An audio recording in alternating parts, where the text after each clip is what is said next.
recently released Zack Snyder's Justice League, the Snyder Cut. If you kind of followed that movement and really helped to get that go, the Snyder Cut is basically the original version of what Zack Snyder wanted to do with Justice League, the Justice League film that came out a few years ago. I think it was November in 2017. I've not got that in front of me, but I kind of feel that's when it come out. Was around November 2017. So Justice League should have been the Avengers of DC. It should have been this massive box office success. It should have been this huge film, and it just flopped.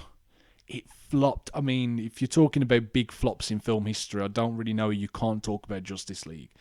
This film had a very messy production for various different reasons, whether it be studio interference or tragedies or whatever it might be. This film was just cursed, and it just didn't have the best production cycle. So there's a few things I kind of want to discuss before I start getting into the review of the film, just to give context to this Zack Snyder Cut Justice League. Basically, how all this came about was, I'd say early 2017, production was going forward for Zack Snyder's Justice League. And then Zack Snyder unfortunately lost his daughter. She committed suicide, and she obviously passed away. So that, combined with Warner Brothers wanting to go in a different direction with Justice League, wanted it to be a bit shorter than what Zack wanted it to be a bit more comedic, have a lighter tone than what Zack wanted, from what Zack provided from his previous films. Obviously, Man of Steel, Batman vs Superman, very dark films, not a lot of humour, very kind of downbeat and very, very serious in tone. And I think it's very clear what Warner Brothers wanted was to get a more light-hearted Avengers-style film as far as tone. So they bring in Joss Whedon to recut and reshoot certain scenes, and basically change the film. The film ended up being a complete mess. It was a film that felt like a broken jigsaw. It was two very different directors' visions. I don't really understand what they was thinking. I mean, this is a very good example of how bad Warner Brothers was run back then. Obviously, it's under different leadership now, but when it was run by Kevin Tsujihara, it was just a complete mess. You can tell. I don't know why you would take a film that would probably be 95% done with a director like Zack Snyder and then give it to someone like Joss Whedon. You can't find two different directors. Zack's a very visual, complex director in a way. He likes big visual storytelling. He likes kind of thought-provoking stories. Whedon is more comedic, banterous, light-hearted, more kind of warm family entertainment type of director. And the two tones just didn't clash at all. They didn't mix well at all. The film looked terrible. There was really poor colour correction. That was the one thing I remember most. One of the things I remember most from the Joss Whedon cut of Justice League. The visuals was just awful. Terrible CGI. Steppenwolf looked like a joke. Obviously, there was all that drama with Henry Cavill's mustache, the CGI tash that they had to basically edit over because he was contractually obligated to keep it for Mission Impossible Fallout. He couldn't shave it during the reshoots, so they had to basically CGI the tash off and replace it with like a fake upper lip, and it just looked terrible. I mean, it was a joke. I remember sitting in the cinemas watching it and just thinking, this is shocking. I mean, it just doesn't look good at all, and it wasn't a good look for WB as well. To let that pass was really a demonstration of the situation they was in at the time, I think. So yeah, basically it was just a complete mess from top to bottom. Very poor continuity errors. The film didn't flow well at all story wise. It felt like two different stories jumbled together. Um, the editing was terrible. The music, I mean, I like Danny Elfman, but he hasn't done a good soundtrack for a film for a very long time, and I kind of feel like it was going through the motions a little bit in Justice League. He relied too much on nostalgia. I don't think the music really fit the film well, um, and it just didn't flow with the tone, I think. Um, that being said, it was released, massive box office flop. And to kind of, cut a long story short, this changed the whole direction of the DCEU. DC kind of focused more on producing independent, like short, kind of independently, like films. They didn't want to do the big group team up, big continuity extended universe films. They kind of wanted to do their own little things with each individual characters. We had the Aquaman film, which wasn't really tied into anything else really. Shazam was very much its own thing, except from a little bit at the end with the Superman cameo, which wasn't even Henry Cavill, by the way. It was like a stand-in, so that was that was loose even at that. There was like Suicide Squad, which come before, but even then, like that felt very different in tone as well. Like they don't really fit well together, these DC films, tonally anyway. The only two that do, I'd say, would be Batman versus Superman and Man of Steel. Those are the only two films that feel like they are in the same universe. Suicide Squad was a serious film that was re-edited to try and be funny, similar to Justice League in a way. The studio interference mixing with the director's vision, it just doesn't work, man. Every studio has the entitlement to go in and kind of order the director around a little bit, but you have to give leeway to the director. You hire a director, you hire screenwriters, you hire these actors, you've got to let them do their job. Because if you look through the history of this genre in film, whenever studios interfere, it goes wrong. Every single time. You look at Spider-Man 3 with the kind of forcing in of Venom, and that not really worked. That's not what Sam Raimi wanted, and look how that turned out. You look at The Amazing Spider-Man 2, forcing in all these villains, trying to force these sequels without focusing on a story, and that ended that franchise altogether. You look at Josh Trank's Fantastic Four, a film that, again, was kind of took away from the director's hands, given to someone else, and just completely messed up the vision of the director. Felt like it was made by two different people, and it was, but it really did feel like it. So this genre doesn't really work well to studio interference. It's such a niche genre in that way. It's you need a director with vision, with a certain vision, and you have to stick with that vision. So that's why Justice League didn't work. It was just a jumbled mess from start to finish. Now, away from the whole, the Whedon version of Justice League. After this, obviously, it changed the DCEU. They went more towards single stories, focusing more on almost like Elseworld stories, like with the Joker, Shazam in a way, kind of very loosely tied to the DCEU. And then we had all this stuff with Ben Affleck's Batman film. He had such a poor time on Justice League, and his personal life was kind of going down the shithole as well. So he was basically done as Batman. Matt Reeves took over the directing job of that film, wanted to go in a different direction, wanted to focus on a younger Batman. So, Ben Affleck was kind of out there, and they wanted to, and then eventually they decided not to make a DCEU film. They wanted to do their own thing. So the DCEU basically ended in a way with Justice League. It's not really the DCEU anymore, really. It's very loose canon, but they are their own stories in a way. Shazam is its own story. Wonder Woman 84 is its own story. Birds of Prey is its own story. They're all kind of their own story, really, with very, very loose ties towards the bigger universe. And during all this time, there has been this movement online, mainly from Twitter, mainly from like Instagram, Reddit, places like this, that have been clamouring for the Snyder Cut. Now, the Snyder Cut for the longest time was almost like this urban myth of the film sphere on YouTube. Everyone was clamouring for it. There was a lot of people saying it did exist. A lot of people saying it didn't exist. A lot of people saying it would never exist. It would never happen. It doesn't make sense for it to happen.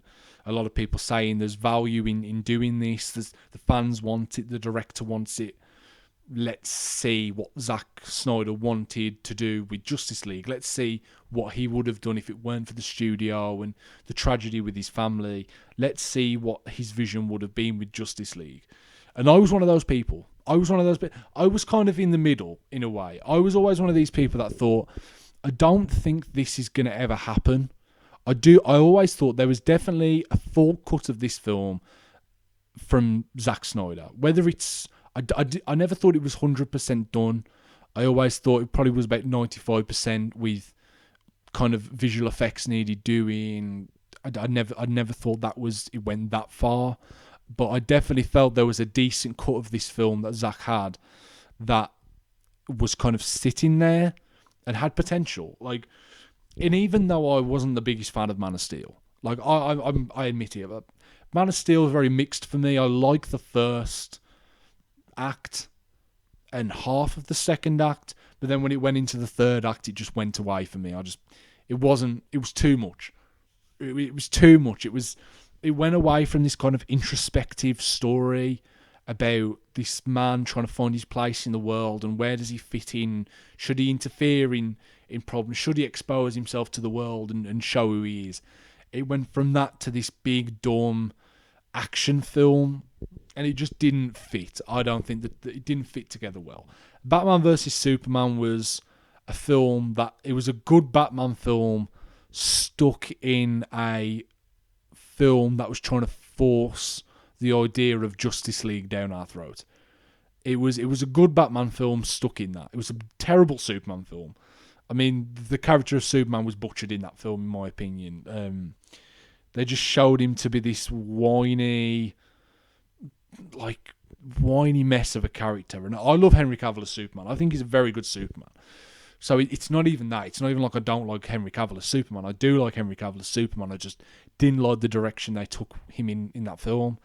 But I've always said Batman vs Superman is a good Batman film stuck in a forced Justice League film. The little cameos on that, a lot story-wise, that there's a lot of moments in that film that just don't make sense. And for someone like me who's a bit nitpicky and a bit of a, it stands out to me. And I wouldn't even say it's nitpicky. I'd say it's very kind of lazy storytelling, to be honest.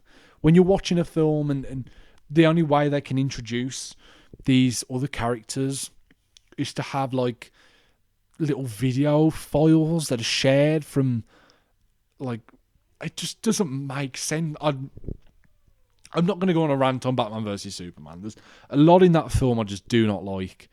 But there's a lot of things in that film I do like. So Zack Snyder's one of those directors for me. When he hits hard. When Zack Snyder is on, there's not many better in that area of filmmaking. Like, as far as big visual storytelling, there's not many that can compare with Zack Snyder in that sense. On the flip side, when he doesn't hit, it's awful. Like, he really is one of these very chalk and cheese directors. So it wasn't like I was blind to the fact that Zack Snyder's Justice League is going to be this mesmerising, like, game-changing film that's going to be amazing and be excellent and have no problems, and it's going to completely trash Whedon's version. I never thought it would be like that. I always kind of was very sceptical on the idea of Zack Snyder's Justice League, just based on the fact of history. I mean, sorry, I've got to stretch out here. I'm lying on my mattress and my legs are killing me. So basically the idea of that never really hit me that well. I always thought it was definitely people was overhyping what this film could be and not really looking at what this film probably will be, which is another Zack Snyder overblown like DC film. That's what I thought it would be. So all this Snyder cut phenomenon happens. The world goes crazy, wanting this. I've never seen a movement like it in the film sphere. As far as wanting a film to happen, I've never seen anything like it. For like a director's cut as well. Like my favourite director's cut of any superhero film is the Daredevil one. I think the director's cut completely changes that film. I think the director cut saves that film. It takes it from like a 4 to like a 7 for me, 7, 8. I love the director's cut of Daredevil, which also stars Ben Affleck, so that's quite ironic. But I'd say the Zack Snyder Justice League director's cut is the best Zack Snyder film I've ever seen. Now, I'm going to explain why. Because obviously I've kind of said the negative things about Zack Snyder as far as his DC films go. And those negatives, I think, are still present in Justice League, in his version of Justice League. I'm not going to be blind and say this film's perfect. It's not perfect. There's a lot in this film. There's a lot of problems in this film. It's not perfect, but for me, it's the best DCEU film. So, despite it not being perfect, it's a very good film.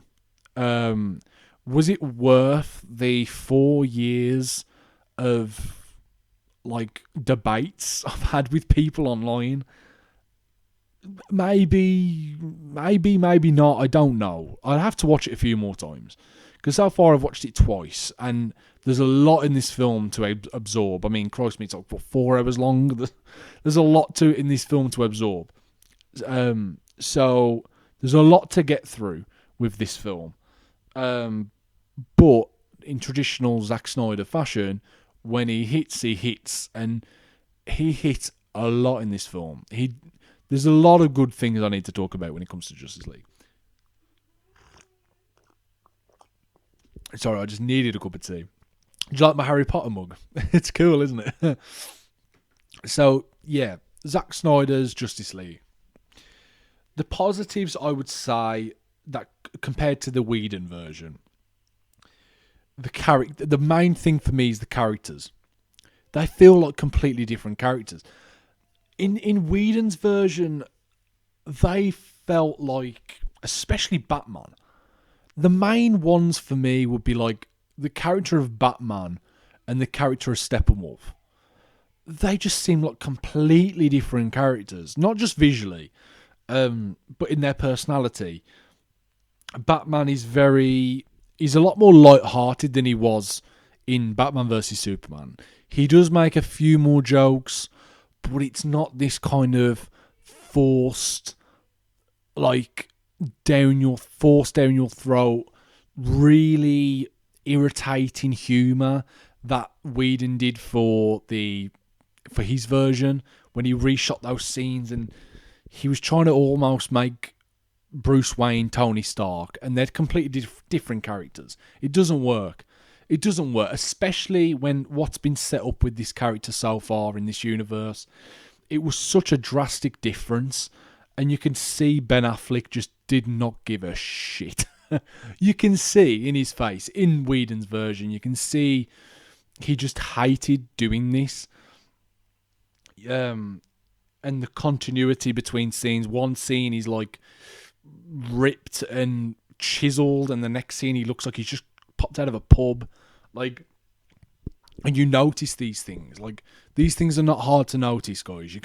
Continuity is one of the biggest things in films. And if you can't get continuity right, it's not going to be pleasing to the eye, and it's going to interrupt you. Thankfully, Snyder decided to not use anything that Whedon had shot.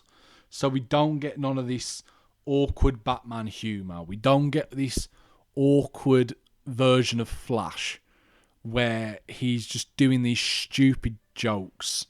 We don't get this Steppenwolf who looks like a fucking moron and constantly moaning about his mother. Like, we actually get a villain who's got a bit of a backstory and a villain we can invest ourselves into, instead of trying to reborn his mother than he did. I don't know what they were going for in that original version, but in this version he basically is like this disgraced general, this army general who's been banished to the galaxies in a way to bring Darkseid, who's this overarching Thanos style villain. Steppenwolf is very much the Loki of this film, and Darkseid's like the Thanos, the one pulling the strings.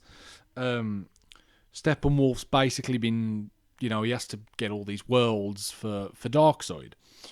And all Steppenwolf wants to do is kind of earn the respect of Darkseid and go back home. That's all he wants to do. He just wants to get this done and go home. And he doesn't want to, he wants to be a good soldier. He wants to prove his worth and return home.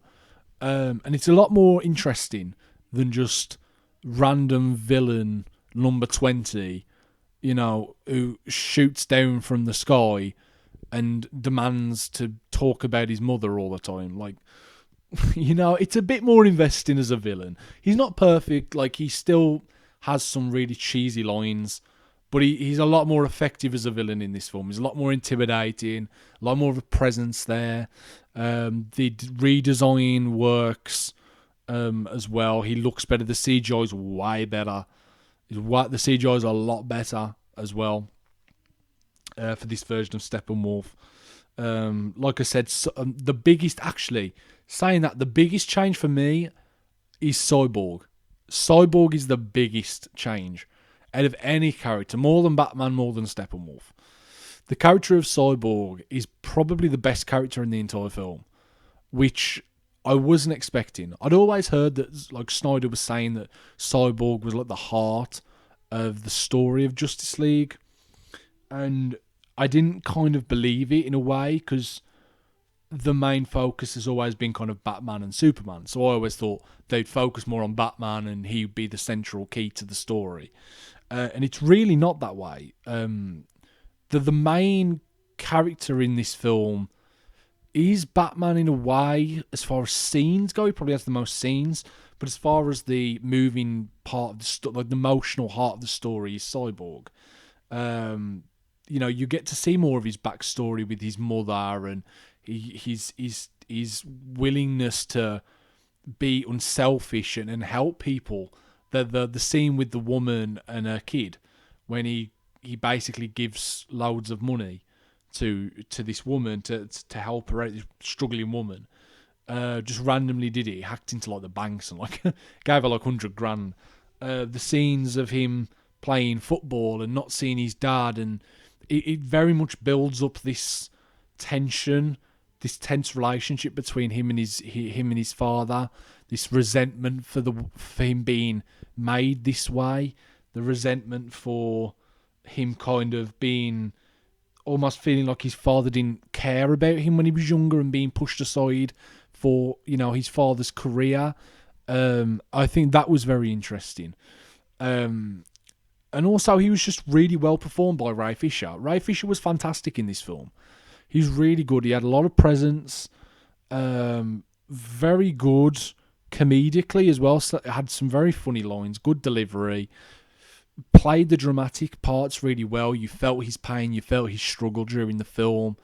And he was really the one. When he was on screen, I was hooked. I was drawn in and hooked into his story 100%. He was fantastic in this film. Really, really good. And to shame we'll probably never get to see him again, which, with the whole problems with him at the moment, with Walter Hamada, the current president of Warner Brothers, you can kind of, hopefully they'll be able to resolve the differences, whatever's happened, but I don't know if that's going to happen anytime soon.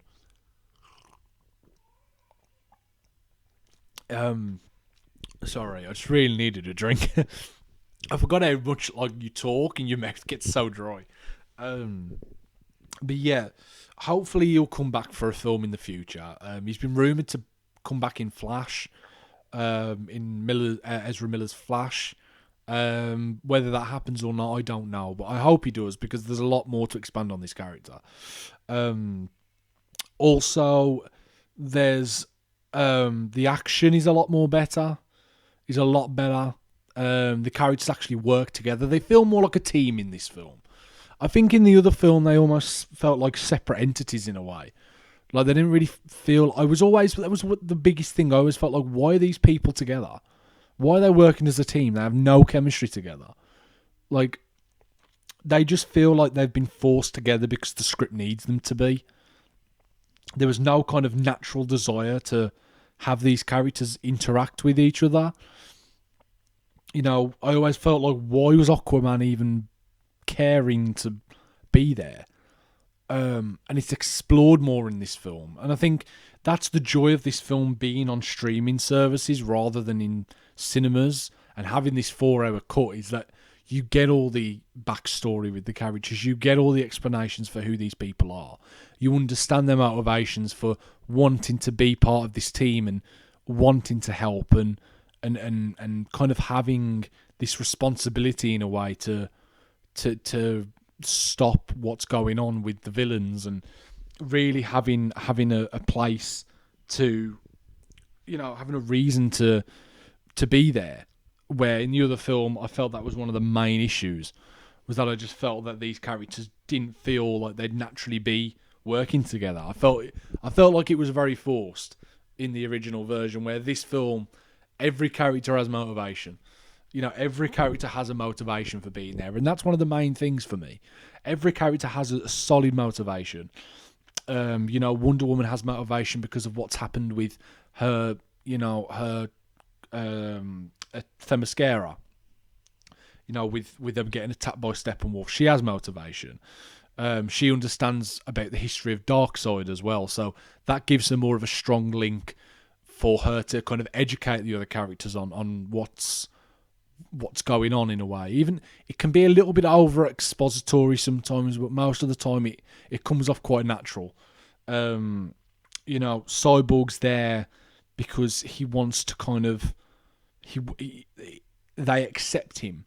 I think it's that acceptance that he hasn't had for a long time, and they don't just see a cyborg; they see someone who can help and this very powerful machine and person, but someone who is very vulnerable and needs people around him for support, and needs that, especially when his father dies.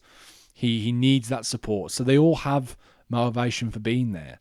You know, even Flash, like, he has a he had the most motivation, I guess, in the last film, just based on the fact that he was like, I need friends. I don't have any, like, I need people kind of in my life in a way. I struggle to make friends. So I feel like that character, even in the original version, was more accepting, I guess. His storyline was the most acceptable as far as being there, apart from Batman, obviously, because he was the one trying to pull this team together out of guilt in a way. But I felt the film really built the characters well, and explored the characters' motivations and their flaws, but also built them well as a team. Like, they all felt like they should be together. I believe that these people actually like each other, and they wanted to work together, and they have these little moments, like the scene with Aquaman and Wonder Woman when Cyborg and Flash are digging Superman's grave. You can see there's history there between these two people who traditionally shouldn't be friends. Like, their civilizations don't mix well with each other, but they have similarities there with that. The saying that they have, it's the same saying, they learnt it off each other. So you have this history there. It's this built-in mythology that's been built really well by Snyder, and I think that's the one thing he's done well with his DC films, is that he makes this world feel very rich. He makes this almost like a mythology. Very much feels like there's a lot of history in this world that we've not really got to explore yet. And he really does a good job exploring that in his films, and I'll give him that. And it's very much present here, probably more present than ever before. It's very, very present here. Now, all that being said, the better visual effects, the better characters, the better villain. The music was great as well. Tom Holkenberg's score was fantastic. Some of the tracks are absolutely brilliant. Beautiful, beautiful music from Junkie XL in this film, it has to be said. So, the cinematography was really good as well. Cinematography was fantastic. I was a bit put off with the 4:3 aspect ratio, I have to say, but you do get used to it. I mean, I would have preferred to see this film in the more traditional aspect ratio, but you do get used to it. It's a bit jarring in the first hour, but once your eyes get used to it, you just kind of, you don't even realise it, to be honest. You don't even recognise that what you're seeing. You just kind of go with it. And that's, that works in a way, because you get to see more of the characters on a top to bottom scale, because a lot of the characters fly upwards and have a lot of upward movement, so it captures that movement better, and I think that's kind of what Snyder was going for. And maybe it had something to do with just being a bit more artsy and being a bit more different and standing out a little bit more. Maybe that was also part of it. And even though I will say the strongest aspect of this film probably would be the runtime, as far as developing the characters and building the story and building the world, it's also not the weakest part of the film, but it's definitely one of the biggest drawbacks of the film. And the reason for that is just this film feels so long. And it is so long. It's very long. It's 4 hours. It's nearly 4 hours. It's a long film. It's a long haul to get through. And I feel that this film didn't need to be 4 hours long. It just didn't need to be 4 hours long. And I get it, because that was Zack's vision. That's what he wanted to do. And we've all been asking for his vision of Justice League. And he's given us his vision of Justice League. And that's what we've got. But come on. 4 hours. I mean, there's a lot of filler in this film. There's so much filler. And, I mean, you could have at least chopped, I'd say, half an hour to 45 minutes. If you really wanted this big, long, epic story, you could have got away with 3 hours 15. Maybe 3 hours at a push. I think 3 hours to 3 hours 15. Maybe 3 hours 30. Maybe. If you really wanted to push it that far. I'd give you that. But 4 hours is hard, because there's a lot of scenes in this film that just feel very unnecessary. One of the biggest ones is the Flash scene where he saves Iris West, the girl at the dog, when he goes for that interview, and the truck driver with the sandwich. That scene honestly could have been cut. There was no need for that scene to be in there. I mean, it was a demonstration of Flash's powers, I guess, and it kind of set up his future film with the character of Iris West. But this scene did not need to be in this film. It's a pointless scene. It makes the Flash look like a creep. Like, genuinely, I was watching it, and when he starts, like, running over to her and he starts, like, stroking her face, I was like, he's never met this woman before, ever. It's the first time they've met each other, and he's, like, stroking her face and caressing her face, and it's just so uncomfortable. It's really uncomfortable to watch. No matter how cool it is to see Flash and, do his thing with the powers and stuff. It's cool. It's a cool visual thing, but just contextually and story-wise, narrative-wise, this added nothing to the film. It added nothing to the film. A good introduction to the Flash would have just simply been Batman going to meet him at the bunker that he was in. That could have worked as an introduction for the Flash, or even the scene with his dad. There's a lot of scenes that could have been a good introductory scene to the Flash. I don't know why that scene had to be in there. It's long, it's overdrawn, it's creepy, it's weird. Even the editing in this film some of the editing, especially in that scene. The editing in that scene's bizarre. It's so bizarre. I mean, there's the scene, the part in that scene where the truck driver drops the sandwich. And he drops the sandwich. This is the middle of the day, busy road. He drops his sandwich on the floor. of his truck while he's eating it. He like reaches down, and it must have been for like 30 seconds to a minute in the film.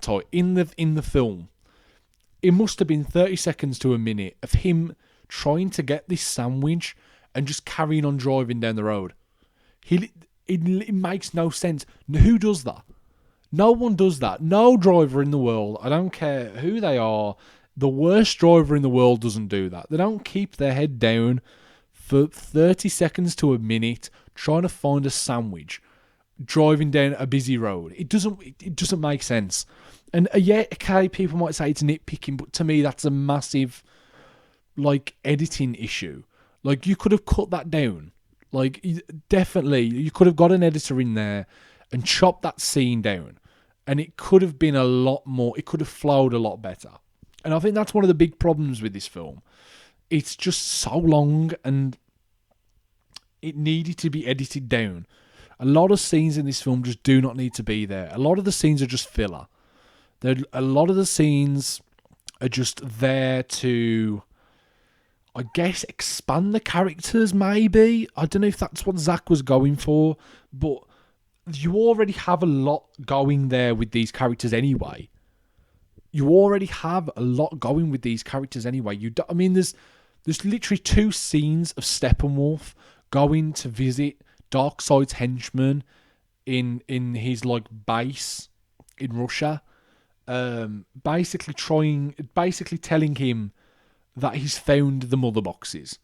2 separate scenes of the same conversation. One of those scenes could have been cut. That's 5 minutes of the film there you could have cut, and it wouldn't have made a difference. Like, there's a lot of scenes like that which feel that they're just repetitive. We're going through the motions. Come on, like, you know, we get it. Like, we get what's going on. We get, you know, let's get to the point now. Like, and I kind of feel that that's one of the biggest issues with Justice League, is no matter how much I like the storytelling that Zack Snyder's gone for in this film, it's too much. I don't think any film needs to be 4 hours long.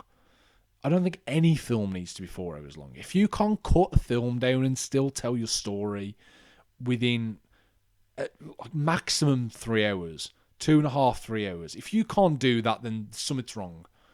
I mean, he's always said that he saw Justice League as like a 2-part thing. So I don't know whether it was his initial intention to split this into 2 films. You know, maybe. I don't know. Maybe that was his intention, to split it off into 2 films. But even then, there's still a lot of filler. Like, you know, if he did want to do that, then a lot of it would have just been set up anyway. You know, almost similar to what the Deathly Hallows was. How that was just one big story and they split it up into 2 films. At least you get that kind of split in the middle. Where with Justice League, you don't have that. You don't have that split. It is one joint up film. And it's a lot of filler in there that doesn't need to be there. You could have cut maybe even an hour off this film, and I think it would have flown a lot better. A lot of the scenes take a lot of time to get to one another. There's a lot of plodding, a lot of people standing around talking about things that don't need to be talked about. I think all of the scenes with Superman's mom could have been cut. Like, all of them. All the Martian Manhunter stuff could have been cut. That didn't need to be there. The epilogue scene at the end, even that probably didn't need to be there. I know that was shot after. But if you was going to have that, at least have it like after the credits. Like, don't have it in the epilogue. Like, have it at the end of the credits so it's like almost like a teaser. And cut, even that scene could have been cut down a lot, to be honest. Even that scene could have been cut down a lot. You know, I don't think there was a lot of things in this film that I don't think needed to be there. The Martian Manhunter stuff didn't need to be there. The stuff with Superman's mom didn't need to be there. The scene with the Flash didn't need to be there. A lot of the scenes with Wonder Woman. This is another thing. I still don't like Gal Gadot as Wonder Woman. I know I'm in the minority. I know I am. I know a lot of people love Gal Gadot as Wonder Woman. I just don't think she's a very good actress. I'm sorry. She has the look. 100% she has the look of Wonder Woman. But I don't believe her in this role. I'm sorry. I just don't think she's a very good actress. I think her line delivery is so awkward. And like, she really feels like she just hasn't got a very natural delivery with these lines. She's not, whether that's Zack's direction of her, I don't, but then again, she was the same in a solo film, so I'm not going to blame Zack Snyder for that. I am going to blame Gal Gadot for that. I just don't think she's a very good actress. I'm sorry, I just don't think she is. I've never seen Gal Gadot in anything which I thought she was good. Like, and that's not any different for Justice League. Like, a story was good. Story was good. I don't like the Wonder Woman music as well. I can't stand that fucking music, and it plays so much in this film, guys. I'm not that fucking. If anyone watched Spy Kids back in the day, it sounds like that Spy Kids theme, and it just reminds me of Spy Kids. And I love Spy Kids, but it's that like it's so annoying, and it plays so many times in this film. It's ridiculous how many times that scene plays. I can't stand that. I can't stand that theme. It does my head in, honestly. I can't stand Gal Gadot's one. I just don't think she's very good. She's not a good actress, guys. I'm sorry. Her line delivery is just so awkward, and she does like a lot of what I call eyebrow acting. She does eyebrow acting all the time, and it's she's trying to seem like cool and like epic, and she's trying to give this sense of like, I'm a badass woman. I'm a badass Amazon.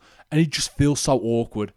It feels so awkward. That scene where it was in the original cut, but it's been like extended now with extra shots and kind of contextualizing the story a bit more. That scene of her in the stopping those English mobsters from blowing up that bank or whatever it was. That scene is that scene in itself is all the reasons why I don't like Gal Gadot as Wonder Woman. That scene encapsulates everything in my eyes. Really awkward line delivery. A lot of this, like, she does that with her wrist, and then she's like doing this with her eyes. She's like doing that, and then she like pulls away, and she's like, she does that. And honestly, she does that so much in this film, and it fucking drives me insane. I know I might seem like an absolute nutter with this, but honestly, it drives me crazy. It drives me crazy when she does this. Her line delivery is just, I can't get over how terrible her lines are. And I'm not saying it's because of her accent. It's not an accent thing. It's her facial expressions. It's a tone of voice. It's the nonchalant, almost like, I will just say the lines because it's part of my script. I just can't stand it, man. And she's such a good character. She's written really well, shot really well. Can't stand her action sequences. I don't like this sped up slow-mo thing that Zack Snyder does. I've never liked it. I never will. But even so, I don't like her in this role. And I know I'm going on a bit of a rant here about Gal Gadot's Wonder Woman, but it is part of Justice League, so I'm allowed to. And she's just in it so much. And the scenes which she's in, she just doesn't hold the presence of a lot of other, like... And this isn't just like a female actress thing. That's not what this is. Like, I don't want people to think like, oh, she doesn't have the... He thinks she doesn't have the premise because she's a woman and all the... That's not what it is. So if people thinking that, fuck off. Quite frankly. I love a good female protagonist. One of my favourite characters of all time is Hermione Granger in Harry Potter. Probably one of my favourite female characters ever. I love Lara Croft. I love the bride from Kill Bill. There's loads of characters, man. I'm not. That's not what this is. I even love the Charlie's Angels films, guys. McGee's Charlie's Angels film, and I love Cameron Diaz and Drew Barrymore and Lucy Liu in that. So it's not the female protagonist thing. It's not because she doesn't have a presence. It's just because I just think she's fucking awful. She's so bad in everything I've ever seen her do as Wonder Woman. In Batman vs Superman, in her own films, both of them, she's awful, man. She's so bad, and even in Justice League, she's terrible. So that's one of the things I wish I could change about this film, is just to get someone else in as Wonder Woman, man. I remember when she was cast. Like, when would this have been? 2014, 2015, maybe. She was cast as Wonder Woman, and I remember she was cast, and I was like, "Is that the chick, that shit actress from Fast and Furious? She's Wonder Woman." I was like, "Oh god, it's so bad." Even then, I was like, "Come on, this is the best you can come up with."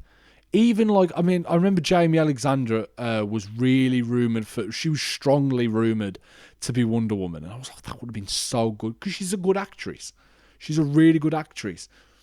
But Gal Gadot just isn't. So I'm sorry, I'll never like Gal Gadot as Wonder Woman.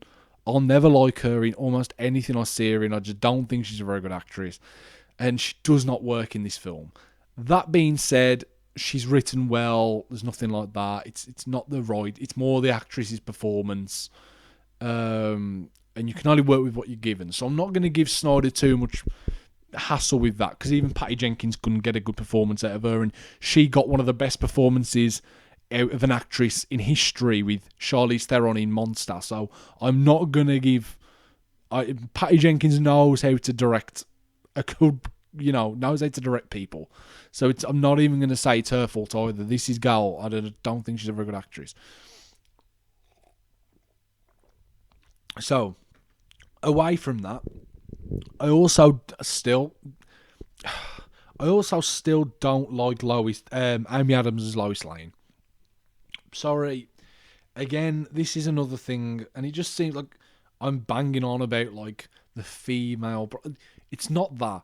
I just don't think Zack Snyder's good when it comes to female like characters. I don't think he's good at it. I don't think he knows how to convey female emotions well. Say what you want, but men and women are very different. We're very, very different.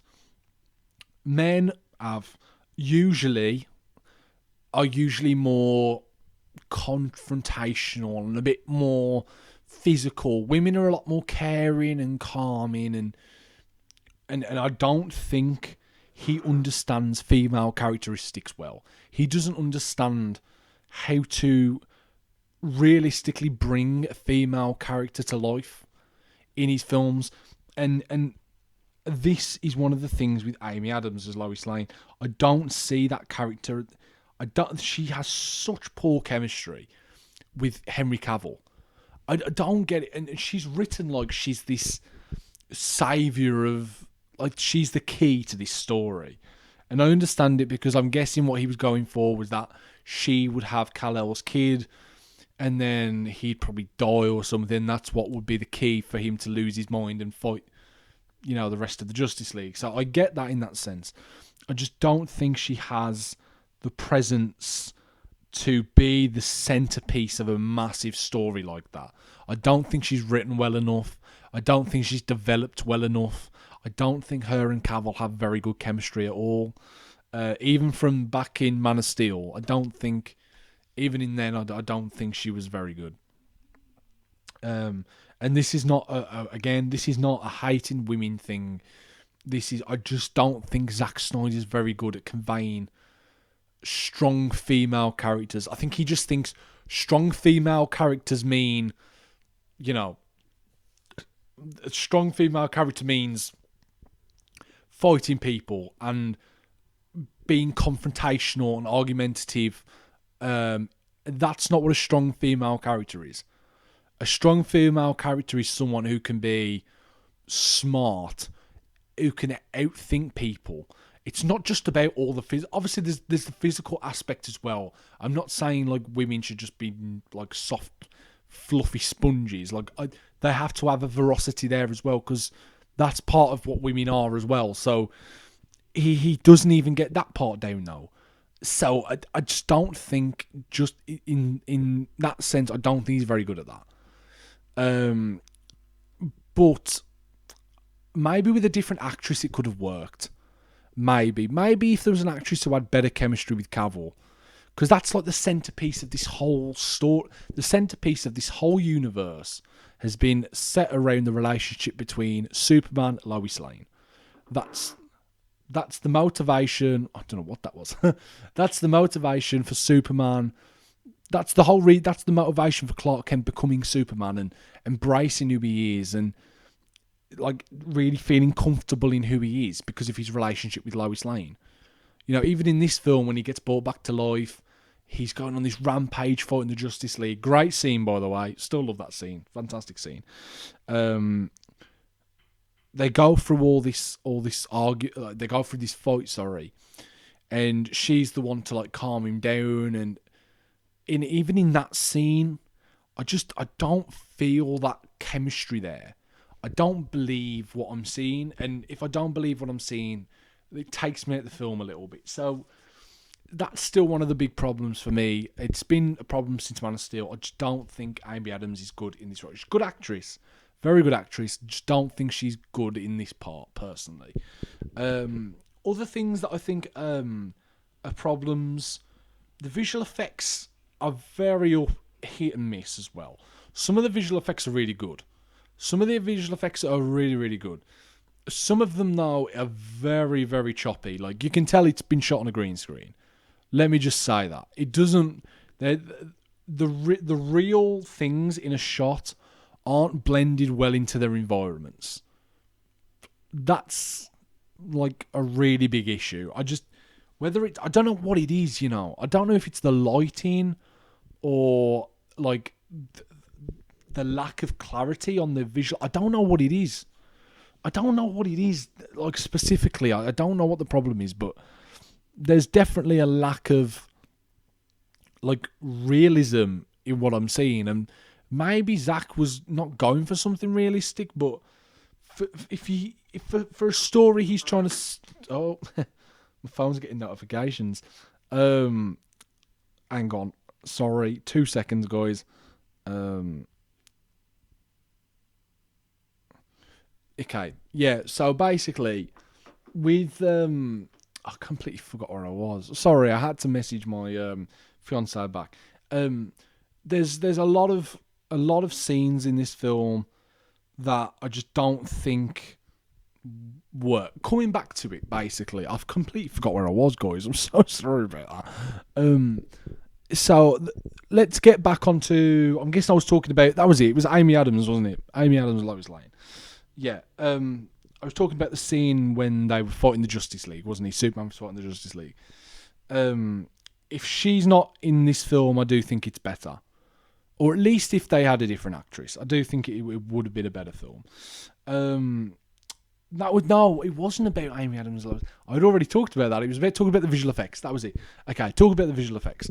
Yeah, it's either the lighting or the quality of the effects. It's one of the two. Because it's so clear that they're on a green screen.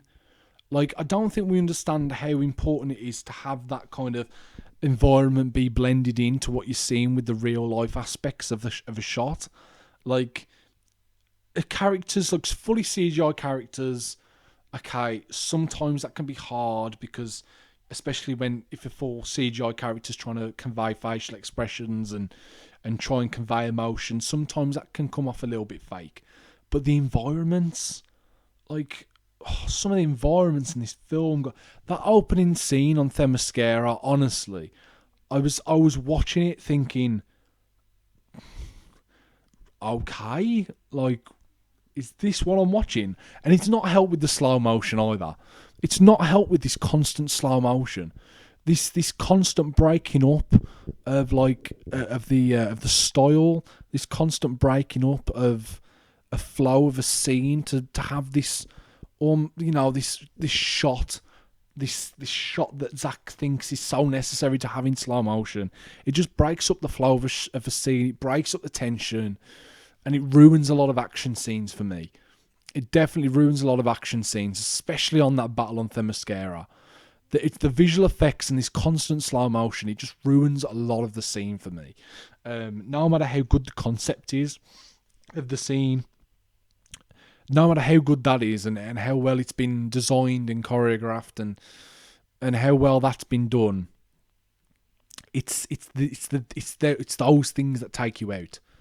It's those things that take you out. When you're watching something and you realise what you're watching isn't real, it kind of obviously you know it's not real, but you have to suspend your disbelief a little bit when you go into films like this, and it takes you out of that as soon as you see a scene that you're like, oh, this is poor. This is really poor. The chroma key, the green screen, terrible. Lighting, awful. And those things are things that really stick out for me about Justice League.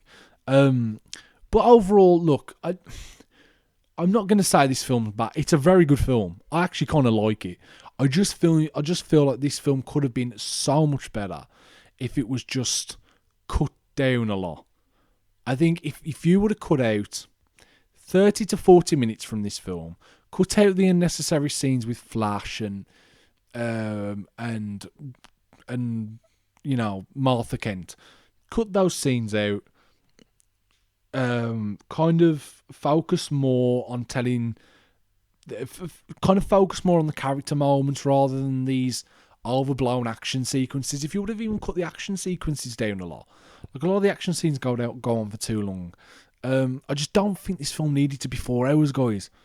I think that's the big thing for me. It's good in a way because it gives you the opportunity to really get to know these characters and expand on the world, expand on the universe, and really get more of an idea of what you're watching and really kind of get invested in that world, which I was. Like, I was invested in this world from the start of the film. I was a lot more invested than I was in the previous film. You know, I just don't think it's the film that people are saying it is. Like, some people are saying this film's a masterpiece. I've seen that word being thrown around a lot, that this film's like this masterpiece. I'm sorry. Like, I respect your opinion. All film's subjective. Like, there's no objective way to judge a film. It's so up to your own personal taste. But for me, I can't see how I mean, it's the best DCEU film. That's 100%. I wasn't a big fan of Wonder Woman either, so, and that's one that people always go to. But I wasn't a big fan of Wonder Woman. But this is probably the best DCEU film for me. You thinking about it, yeah, I think it probably is the best DCEU film. Even though I do think it would probably get trumped by James Gunn's Suicide Squad, which looks fantastic. It looks so good. I can't wait for that. Even though I think it will be bettered by that, I do think this is probably the best DCU film. Maybe, I don't know actually. Maybe Shazam. I don't know. Maybe I'd say this is the best Zack Snyder DC film. I think, in all fairness, I think this is the best Zack Snyder film since 300, to be honest. I probably would say that. This is the best Zack Snyder film since 300, which was 14 years ago. So, you know, like I said, when he hits, but when he misses. Like, this isn't like Sucker Punch. Like, it's not that. And it's not Batman vs Superman level of terrible. But I wouldn't say it's great either. I think people are very much getting sucked into the hype of this. And when it dies down and people can kind of see it for what it is and notice the flaws in it a little bit more, maybe then people will probably realise that, okay, this isn't everything that we thought it probably would be. But I don't know what people was expecting. Like, Zack Snyder's not this incredible director. He's not a Chris Nolan or a Steven Spielberg or, you know, a Denis Villeneuve, or, like, he's not one of those guys, man. He's not like this fantastic director who just hits films. He just hits every time he does a film. He's not that guy, man. He's a guy a bit like Michael Bay in that sense. There's a lot of comparisons there. He's a Michael Bay in the sense that, like, he has a Bad Boys like style of film, and then he has a Transformers 2. This is Zack Snyder's, to what Bad Boys 2 is for Michael Bay. This Justice League is for Zack Snyder. That's the best way to explain it. This is the best film he's done in a very long time. And the one thing I will say is, more than anything, this gets me very excited. I want this world to continue. That's something I'll definitely say. I really want this world to continue, and I'm hoping it does. Like, even the little bit at the end with Jared Leto's Joker, it just sets up like this future, this relationship with him and Ben Affleck's Batman so well, and I want to know what their story is together, what happened with Robin and their relationship together. I want to know what goes on, and it's this like dangling carrot that I don't think we'll ever be able to reach. I hope we do. I mean, come on. Like, there's weirder things that go on in the film world, guys. Like, Jamie Foxx is back as Electro. Like, Alfred Molina is playing Dr. Octopus again. Like, come on. Like, the fans have basically forced a studio to release a director's cut of a film. Like, say that would have happened 20 years ago, no chance. That never have happened. So we're in this weird space right now, and I think if people demand it, like, I want to see what goes on more in this world. I want to see what happens. I'm really excited. I hope we do get a Justice League 2. Or, I hope we get that Ben Affleck Batman film, even though I don't think it will happen. I hope we do get these things. I hope Flashpoint... I mean, I know Ben Affleck's coming back for the Flash film. I know that's happening. But I want him... All I've wanted is a Ben Affleck Batman. That's all I want, man. Can someone just make this happen? I just want a Ben Affleck Batman film so badly. He's just such a good Batman. When he's on as Batman, he's fantastic. Like, I don't know if I'd say he's the best Batman of all time. I don't think he's had the opportunity to be the best Batman of all time, even though I would say he has the potential to be. I think if he had a film and he knocked it out the park, like, he really hit, like, with a Batman film, whether he was the director or not, like, there's a lot of potential there. I just don't know if it's ever going to happen. I just don't. I really want a Cyborg film. Like, imagine that. If you would have asked me coming out of the 2017 Justice League film done by Joss Whedon, who would you want to see a Cyborg film after this? I'd be like, fuck no. I don't want to see a Cyborg film. I don't want to see another Wonder Woman. I don't want to see another Flash. And even though I don't want to see another Wonder Woman film for the rest of my life, as while Gal Gadot is in this role, I definitely want to see where this world goes. I want them to expand on this future thing where Superman turns like bad. I want them to expand on this. I want more of Darkseid.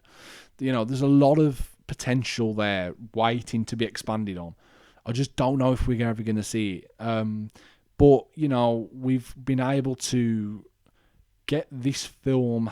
We've been able to get the film that we never thought would happen.